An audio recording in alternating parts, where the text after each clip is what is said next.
Liz and I wanted to share a little more of our journey and how God miraculously brought our lives back together and put our family on another trajectory.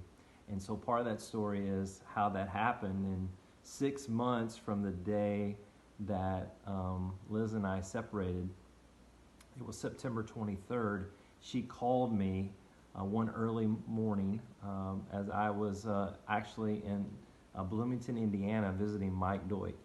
And she called that Sunday morning, and I saw that the phone rang, and it was her, and I didn't answer it, and because I was like, oh, what is it now? But God had done something in her heart, and she wanted to share that with me, and that was September 23rd, 2018. What was that phone call, and what did you say to me, Liz? Well, I called Rob because the night before, God had done something miraculous in my life, and I wanted to share that with my family first and foremost. So I called Rob and wanted to talk to him and the kids and share with them what God had done. And that's the part of the story that we're going to talk about today, is what happened on September 22nd, 2018 for the Hammond house. Right. And it has a lot to do with my sister and my brother-in-law Tim and the rest of my family. But tonight we're here to talk with Tim and Lisa. So I want to introduce you to my sister Lisa and her husband Tim, my brother-in-law. Hello. Hello. We're actually at their house right now here in Valrico, Florida, in the Tampa area.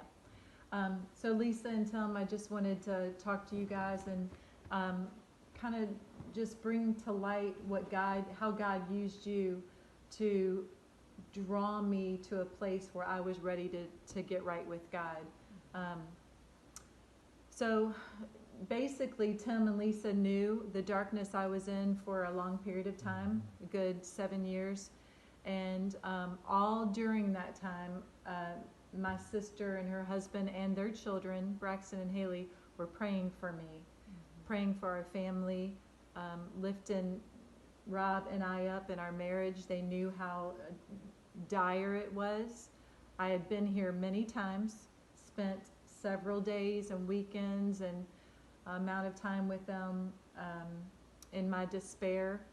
And while I was here, each time all they did was unconditionally love me.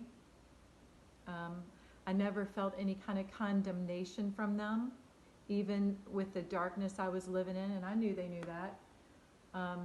They just gently and continually showed love to me. And when God led them, they would speak truth to me. So all along, God was burdening their hearts. Do you guys want to insert anything right there before we get to the day that this happened?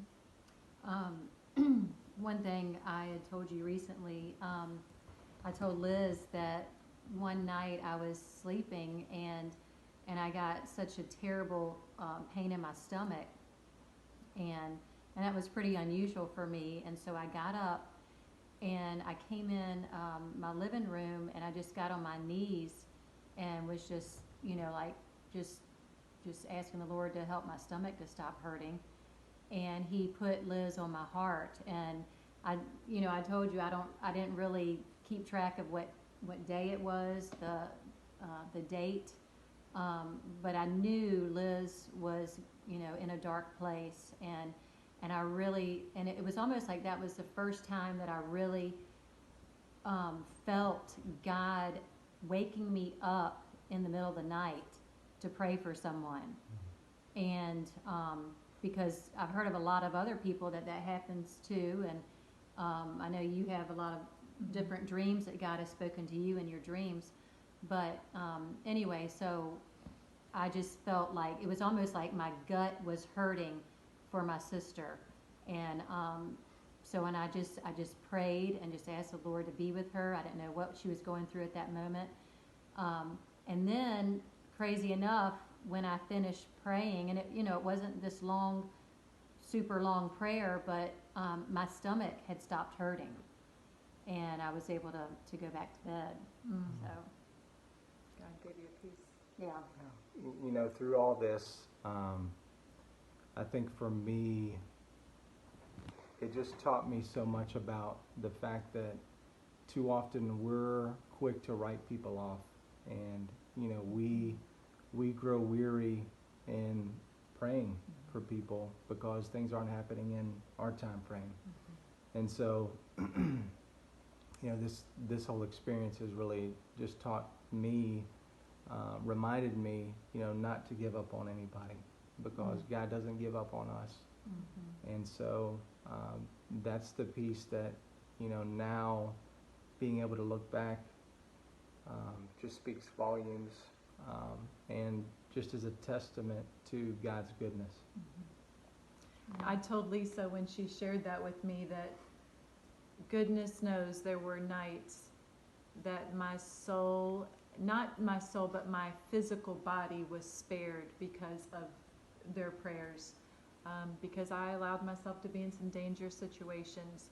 And I'm very thankful that I had prayer warriors like my sister and her husband and my family, my mom and dad, and even some of you friends that have told me recently how you were burdened to pray for Rob and I. So I want to thank you. I want to thank each one of you.